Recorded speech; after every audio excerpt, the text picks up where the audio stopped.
next. All right, great to see the AFL back with some terrific games. Huge crowds, 4 clubs which change coaches, all getting wins, and a few stars of the game reminding us of the old adage, they can't run without heads.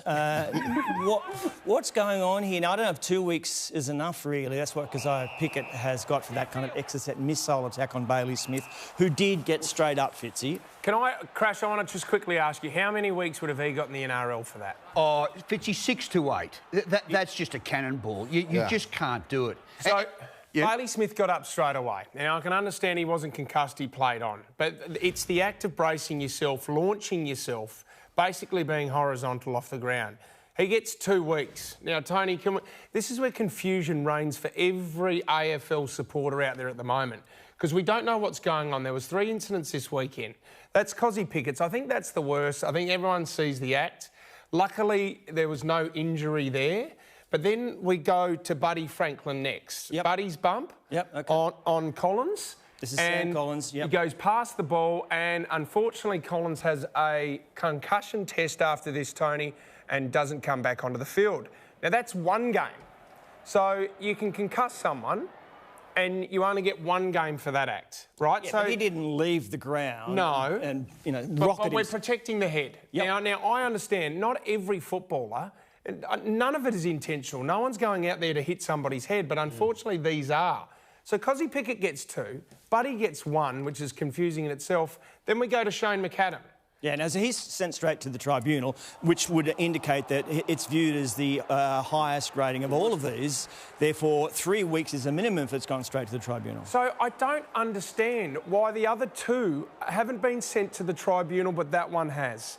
Because... Is it because he's from Adelaide and that's your team? Yeah, well, some people are saying I could be biased, but Jacob did have a concussion test. He went off the ground, but then he came back on and he participated in the rest of the game. Well, but Fitzy, he's fine there. OK, I understand your confusion and the confusion that many fans would have, but isn't the bottom line that protection of the players' welfare and their heads is absolutely paramount? It's going across all codes, and given what you're saying about what the suspension would have been for the NRL is doing it tougher than the AFL. Tony, do you know what they should have done? It should have been a blanket rule for all 3 of those.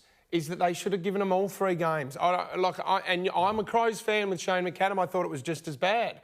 But they're bracing themselves and going in for impact. And unfortunately, the head has made contact. Now, I know that a couple of them didn't get injuries from it, but you've got to send the message out from round 1. We've got to stop this. Are you also saying because it's Buddy Franklin and he's such a big name that there may be a little bit more lenient? Well, Buddy's the superstar, he gets 1 week. Yep. Keziah Pickett's the rising superstar, he gets 2 weeks. Shane McAdam, not as well known as the others, gets sent to the tribunal and gets a minimum of 3 weeks. Swans were going to arrest Buddy this week anyway. Mark Robertson said Buddy's been doing that for 10 years and getting away with it regularly. Is that true? Yeah, Buddy, it is. It's when you go past the ball and brace yourself, I don't think you don't have a leg to stand on. You don't. You really don't. So he's got to take that out of his game. He's always been aggressive, Buddy, and that's what we love about Buddy. Yes. But these days, and there's 60 players with this lawsuit, Tony. Yes, indeed. Great point. The AFL had an opportunity in round 1 to make a statement. Yep. Give them all 3 matches or send them all to the tribunal. This is so confusing. Fitzy, I've always felt the laws in AFL should have been even stiffer than rugby league, because in league, I'm looking at you, you're looking at me. We can sort of position ourselves, but you're so vulnerable in AFL, aren't you? You got the ball, they can come from anywhere. If you want to nail a guy in AFL, it's just so easy to do, isn't it? It is. Some of those guys are like somebody just innocently at the traffic lights there, the goes green, they start going out and somebody just barrels through the red. Straight through them. The one where he launches himself horizontal. I mean, what other outcome do you expect?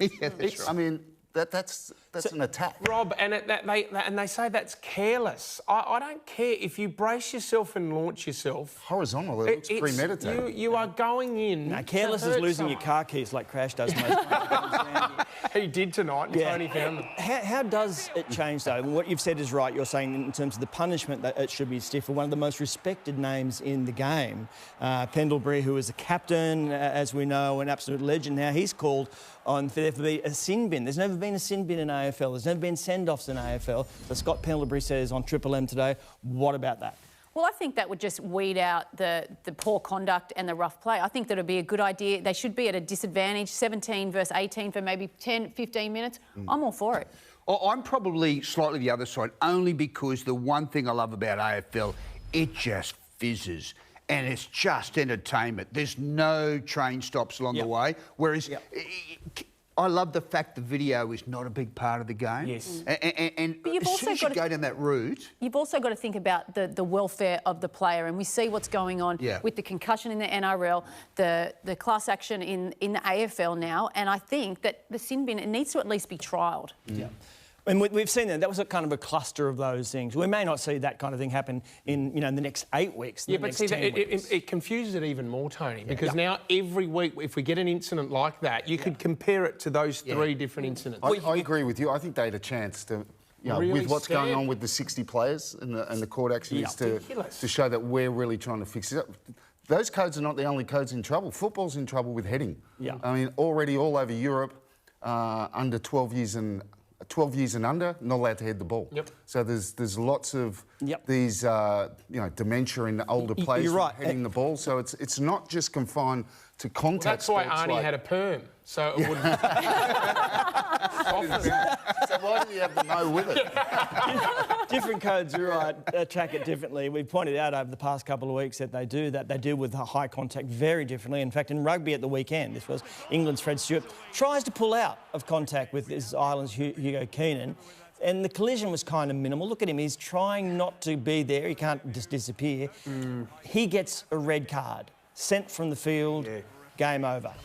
This debate does make a fool of you. Like, we've all bagged the whole protocols for concussion, but that to me is the other way. Yeah. Like, if you're bracing and you're turning away and the guy's knocked the ball in front of you, knocked the ball on, he did nothing wrong.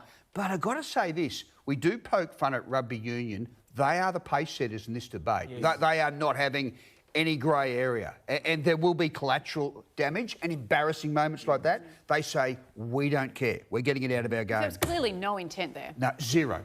There's been about 6 of them. Blokes who had no intent at all being sent off in rugby over in England in the past 6 months. The first call is red card, then they go back and look for mitigating circumstances. And that's just the way they approach it.